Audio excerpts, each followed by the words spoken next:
let's get it on. Well, isn't this a fine sight? That looks like a log boat. Took a log, they cut it out in the middle. Yep. 2 logs on the side. That one. Cool, but they're used for stabilization. That's how they used to be a long time ago. Yeah, because I noticed there's only a log on one side, and the Well, other side. effectively, that's a pontoon. It's meant to keep you from flipping over. Yeah, because the weight from the log keeps you like guide down on one side, and you keep the log guide down on the other side. So it's much more difficult for you to be flipped over with that kind of system. Fishermen used to use it a lot, especially when they had to be out in like stormy waters and stuff like that. It wasn't gonna get you through like a fucking hurricane, but you know, in like some pretty decent squalls, it could, you know, that extra log over there could save your life. Yeah. But or just when you're on a lake in a survival situation and you want to make sure your idiot friend doesn't lean over too far the other side. Oh, that's the other thing too.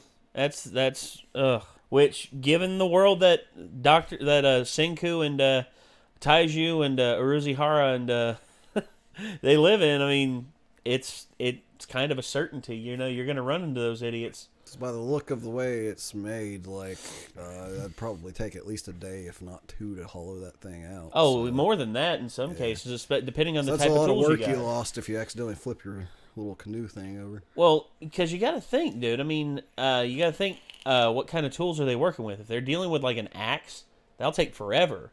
But if they're dealing with something, if they're able to...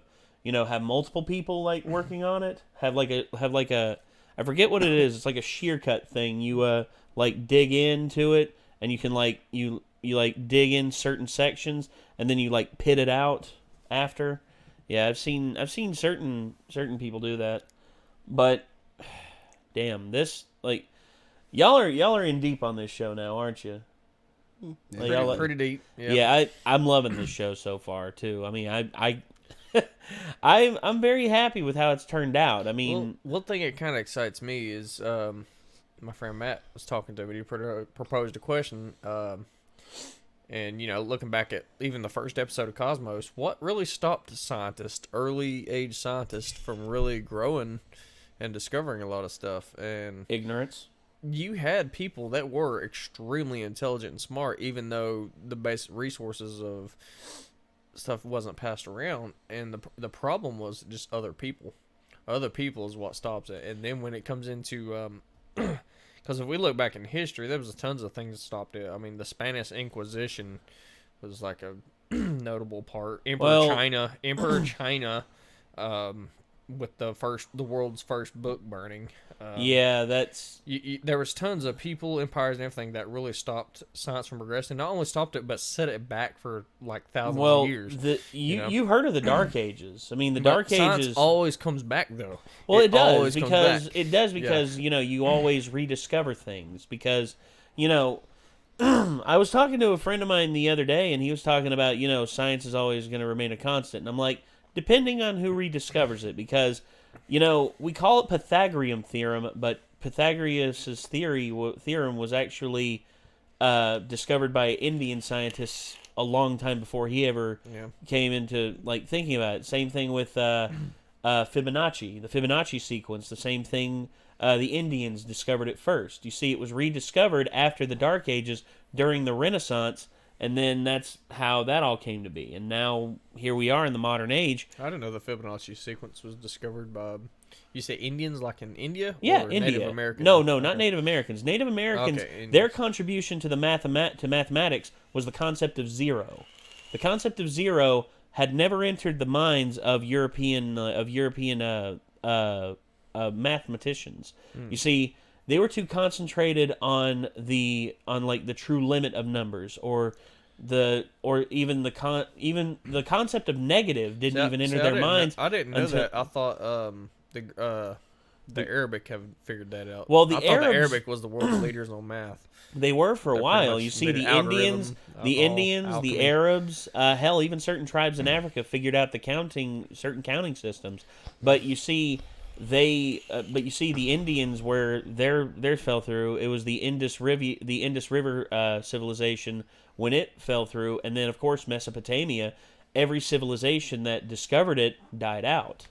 And no one ever thought to learn it or continue to teach it because education... You see, where the Europeans got it right were basic educations, was like basic, active education of the young. Once you got the young invested in it, there was no limit into what could be discovered. You're essentially steering a population for your functional society needs. Yes, so, and by the Europeans doing that instead of the Indus River civilization or or Mesopotamia, the Europeans figured, hey, we need to teach the kids this so it'll continue, because what happens when we get old and we don't tell anybody about this shit? It gets forgotten about. It gets forgotten. Yeah, exactly. And the Greek tried to do this for the longest time, but then when the barbarians pretty much destroyed Rome, it set civilization back 1,000 years, because the barbarians pretty much destroyed everything. They destroyed everything in their path, and then it wasn't until the Holy Roman Empire came through and redid the printing presses that we had modern printing again. And then after that, we're off to the races into modern society. But makes sense. Well, one of the most awesome historical what ifs was this toy that existed back in ancient Greece. CGP Grey actually talked about it. It's actually a ball of steam, a ball that you put water in it and you put a flame underneath it, and it had two jets in it, one spouting one direction and one spouting the other, and it would cause the ball to spin. But here was the thing. The Greeks had no idea what they had stumbled onto with steam at all. Now, imagine if some person back then would have all of a sudden said, you know what, this might actually have some applications with everyday stuff. There's a mechanism exactly like that in the room Old Sins. Yeah. And it has mechanical applications if you think about it hard enough. Oh, yeah. And the thing is, the Greeks had no idea of this. They looked at it as it was a toy. Yeah. And it wasn't until the British came along and said, hey, steam engines. We can actually use these presses to actually, make better steel and to make better wood boats. And really, oh my God, here we go. Really, I said one of the most largest achievements of the 21st century was the invention of antibiotics. Yes. And that's what we're getting ready to see. Hopefully. So. Well, yeah, because in this they're talking about penicillin. Yeah, that's what they said in the last episode. So I'm interested to see how. I think they didn't mention specifically penicillin. He just said we were going to make antibiotics, and I think I mentioned penicillin. Oh, that's right. Yeah. So easy to do, probably. I wonder how they're going to synthesize it. So let's take a look and see. I still can't decide if he's a gentleman or a slime ball, but at the very least, I'm glad that he thinks things through. He's methodical. The kingdom of science. There's nothing wrong with being methodical. Making an antibiotic. There are two routes to making antibiotics. The biological route, creating penicillin from living things, or the stone route, creating sulfa drugs from rocks. Oh. Wait just a minute. Penicillin, which is made from green mold, is more well known. But now, in the stone world, I think that would mean we'd have to play a crazy game of chance. We'd be all like, woohoo! Holy shit. Alright, the stone route it is. We'll get each item one by one. And though it seems slow, alcohol? we'll be warping straight through 2 million years of scientific progress. This is the scientific roadmap. And if we follow it, we'll reach our cure. Holy hell. Jesus Christ. It's going to take some steps. You ain't kidding. Holy hell. Well, no one said it was going to be easy. Yeah, nobody, I didn't really think that a lot of stuff would be easy. It's kind of like, they didn't have the invention of microscopes back then, Yeah. Or to even see what the hell this is. Well, that would make penicillin very difficult to synthesize. Well, you're telling me that it's actually the planet that's moving? Yeah, it's not a lie. That doesn't make any sense. I mean, if that's really the case, then why am I not flying off this branch? This is a little gravity. Called gravity. That's the North Star. It's ridiculously useful for navigating because it's 10 billion% true north. So try to remember that. Oh, I didn't know. If you want my opinion, that looks just slightly off from true north. No, impossible. The margin of error is... The Earth's axis has shifted. The whole planet has been tilting little by little over the past 3,700 years. Oh, and now in the year yeah. 5379, the freaking North Star isn't north. No wonder my Stone Age GPS didn't get us all the way to Hakone. Huh. A more experienced scientist would have laughed at me. Kind of a major oversight on my part. Well, you can't learn You guys are more everything. observant because you don't have the same preconceived notions. Don't head move there, Senku. More. Oh, no way! You mean to tell me that even the great Senku doesn't know about this rock? I just so happened to find this bad boy on top of that bald mountain one day. If you dangle it or make it float in water, this thing always points true north. Pretty nuts, isn't it? Magnets. He's already found something very useful. Iron. Man, of course you know! You've done an excellent job, Crone. Now we've got magnets. Very cool.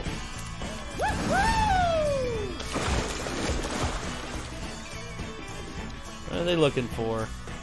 And Oh, more of the service. locks. Huh? Check it And out! service. Mine picked up a bunch of that stuff! Look at this crazy black sand! Wow. Taking baby Iron. steps, but we're on the road to the So kingdom they're of science. so they're finding iron sand. Curtains rising on the Iron Interesting. Age. Now that gets me excited. Is Fan everyone in your service. like the lioness, or is she in a class all her own? What the hell? I can't believe you just steal my magnet like this. Iron sand? I'm sorry. I just want to help you guys. It's kind of Hey, let her help. very useful to anyone because Hey, I've got teach this the thing on my kids when they're head. young. He is not polite. He doesn't give a crap what you look like. Only if you're Ant's just this way. But iron making requires much higher temperatures. We're talking 1,500 degrees or more. So how are we gonna get it that hot? Is it even possible? We gotta blow like hell! We provide it with as much oxygen as we can. So A we're blast gonna need to forge. send in a crazy amount of air. And hope it increases Bevels. the fire's damage points from 700 to 1,500. This thing blows air? With a handy little item like this, I could probably do it all by myself. Try it out and get back to me on that. The truth is, we'll never have enough manpower.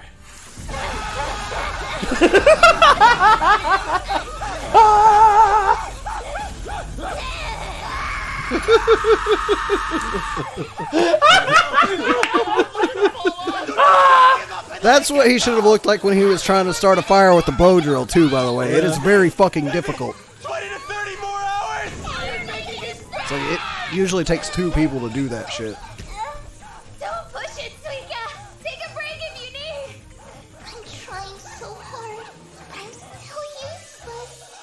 Oh no, you're not useless, Looks honey. like they're You're doing something good. super intense up there. Hey, I'm gonna go help. No way, Ginro.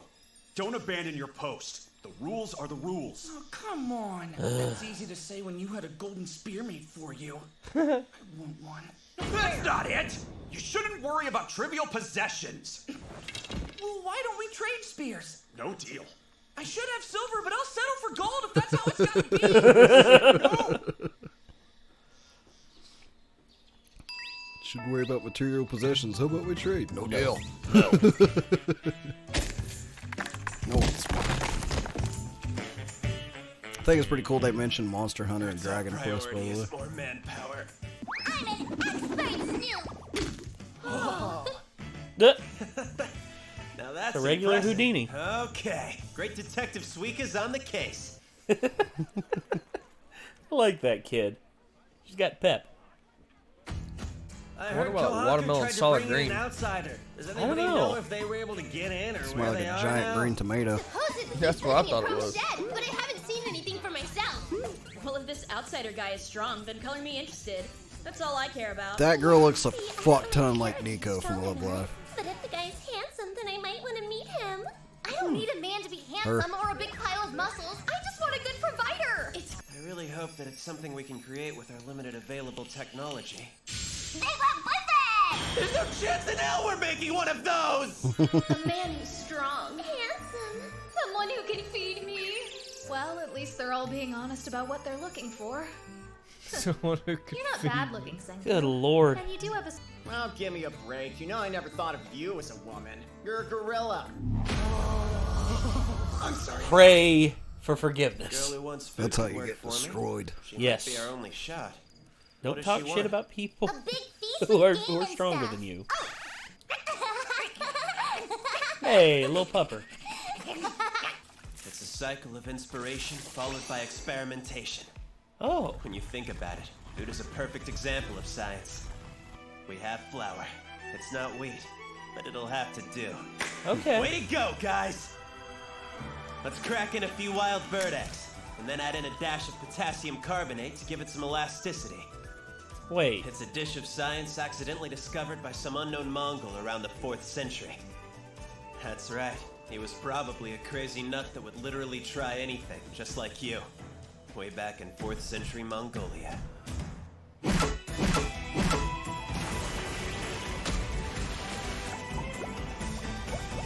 Don't tell me. It smells so good! And of course, we had a name for this Ramen? stupid yummy bowl of science Really? 3,700 years ago. We called it ramen. Oh my god. Fucking awesome. Nice.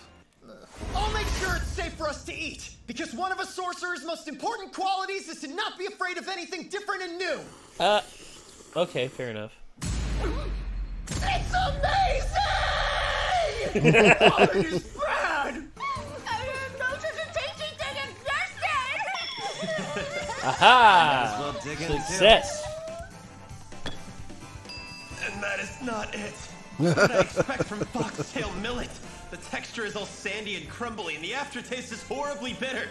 Maybe if you think of it as medicine, it's edible. Then again, these people probably think it's the food of the gods. And that means it's gonna work. Foxtail millet ramen for the win. People have waged wars over salt and pepper. Buzzing little- That's how fundamental food is. Buzzing on like a little civilization. ocarina or something? With the raw power of ramen on my side, soon I'll have complete control over this village. You look and sound like a bad guy right now. Yeah, a little bit. Yeah, kind of. So they pretty much just made ramen. Yep. Be a lot better than eating the same thing every day, all day. Oh, don't get me wrong. My palate is very like I can eat the same thing in as many days in a row if I want to, but Oh, if it's every day for years. Honestly, Jesus. I remember the first time it was like I talk about like my mom's fried chicken and everything. I hadn't had my mom's fried chicken in for friggin' ever at one point, and I was just like, I just don't know if I like fried chicken anymore. I go over to my mom's house. She cooks up these fresh new strips. She hands them over to me and says, "Eat up," and I'm just like, all right. I bite into it, and it's like my taste buds came alive again, and I'm just Oh, like, yeah. I was like, this is so good. Why did I ever go without it? That's pretty much how I was. I was just like, damn, this is good shit. I started falling in love with food. Like, I think I started smoking, didn't really think about it, and then when I quit smoking, food just tasted so good. I was oh my god. Oh my god. I'm going to take all this cigarette money and put it toward food. Oh yeah. It's like, hell yeah. I Hell don't yeah. know. I just was able to taste stuff again, so. No, that's a good thing. I can still taste stuff even though I smoke, so like I just can't smell stuff as much anymore. So Well, it's fine. I guess like smell is part of taste. Supposedly, It is. but- Smell's actually a really big part of taste. Because, it's a combination of...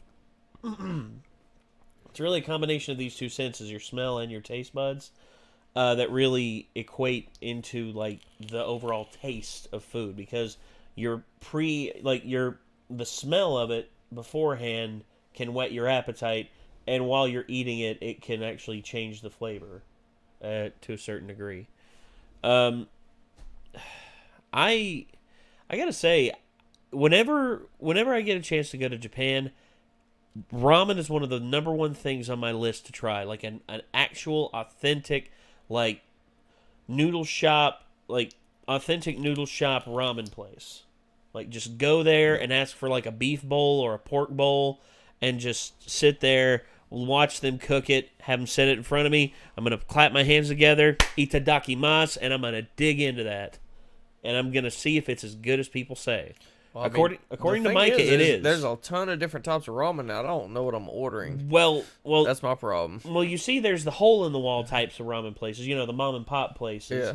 And then, of course, I've there's had more some of high-dollar ones, which are... but we're not talking like, you know, you cooking up, you know, the little bag of ramen in the cup. That's not ramen. That's not. I'm talking about like from the streets where they pretty much make it from scratch. Oh yeah, like your street corner places. Well, I'd like to I've try seen out some food trucks that did some pretty badass ramen, but the problem is in Japan I don't know what I'm ordering, so it's kind of like, I don't know what's good, you know. That's one thing. That's one reason why I at least want to go to a place where they have English to a certain degree, either on the menu or the person, or at least someone in the place can understand English to a certain degree. Because, and you know, I'm not going to say that I'm not going to be able to order anything there, but I will at least want to get some, you know, be able to order some food and, you know, like order ramen or order, what's that one, I'd like to actually try traditional mochi as well, because from what a lot of people say, mochi is actually really good how they make it. It's like a pulverized rice cake that they make sweet. It's like, I've tried mochi from here, and I'm not a big fan, but it might be better from the source. So. Oh, yeah, which... and then, of course, traditional sushi as well. I'd like to try some good, like a good cut of like traditional Japanese sushi.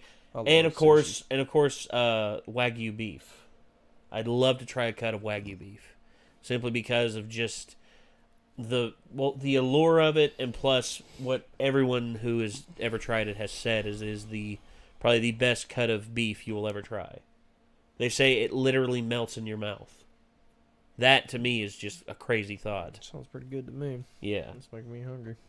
There was a comic I saw recently, and it was just like, you know, we're here to do more than just eat food, right? And it's like, lies. This is all about the food and nothing else. And it's like, but there's like sights to see and other things to do, and it's like all of that is to kill time between meals on vacation. Kinda, yeah. When I'm on vacation, I eat a lot. I do too. Usually, I always have like a breakfast, lunch, and dinner, and alcohol. Usually, that's typically breakfast, lunch, and dinner. It's like, all right, so what are we eating for breakfast? You know, it's usually like a coffee shop and bagels of some sort, just something kind of cool and unique. Yeah. Then it's go on the adventure. Stop and eat a little bit for lunch, keep going on your adventure, do whatever, and then destination after dinner is basically dinner, and then, okay, where are we getting drunk at? There you go. That's kind of my idea for vacations when I'm out on like a town or anywhere. I guess if we ever go anywhere, Jake, I guess I'll be the guy to drag you from the place from getting drunk. I don't get trashed on there because I want to be able to enjoy the next day too. Good. I'm glad you don't get shit faced, because if I'm just I just like catching a buzz. I'm gonna be honest, guys. I'm fucked up, but I'm here to have some fun. Yeah, I typically don't get drunk unless I'm coming home, so I can just be like dead the next day. I hear you. Well, I mean, I'm glad we were able to get through this episode, because you know this is pretty cool. You know, we discovered that it takes a lot to make steel or to make iron. Yeah, if he could get wheat, he could change that whole game, and he can invent alcohol at the same time. Oh, well, actually, they might. Well, he's already invented alcohol. He invented wine, a consumable alcohol that's like that would taste decent. Yeah, like basically beer. It could be counterproductive to the cost to invent it too early, though. True, because it could be like you could. That's true, but if you're buying people off, you could pay for the pyramids with it. Yeah, but if you get like too many people that are like that overindulge in it, you end up losing your manpower to the alcohol because they become useless, basically. Yeah. So, well, it's hard to. Well, that's it. Well, you see, that's with availability. If it's something that if it's you taking advantage of not their addiction, but taking advantage of a utility or a luxury, you effectively have a luxury, and in order for them to pay for it, they have to either give you money or provide labor. Yeah, they don't really have currency, so it's all trade. And if you have something that's more valuable than gold, like beer was back in the old days. Yeah. I guess you could literally make alcohol and be like, I'll give you a glass of this. Like, you give everybody a free sample. Here's the thing, though. You're like, I'll give you a glass of this for every one of these things you come help me make. Yeah. Yes. With the invention of... All right, my buddy's calling me. So. Oh. I'm Nick for when we do that part. All right. So with the invention of beer became the invention of basically safe drinking water. Yes. Because they didn't realize that boiling water killed the germs, but the invention of beer, when they would boil it, to speed up the fermentation, that they killed all the bacteria in it. And next thing you know, people are drinking that. It's a lot safer to drink beer than it was water. Oh, yes. Especially if you live out on a, Well, especially if you're on a boat. Yeah. Say, that's one thing about beer that lasted a long time on the Mayflower. Yeah, that fueled the Mayflower. Yeah. Yeah, lasted a lot longer than water. And they ran out, too. Yeah.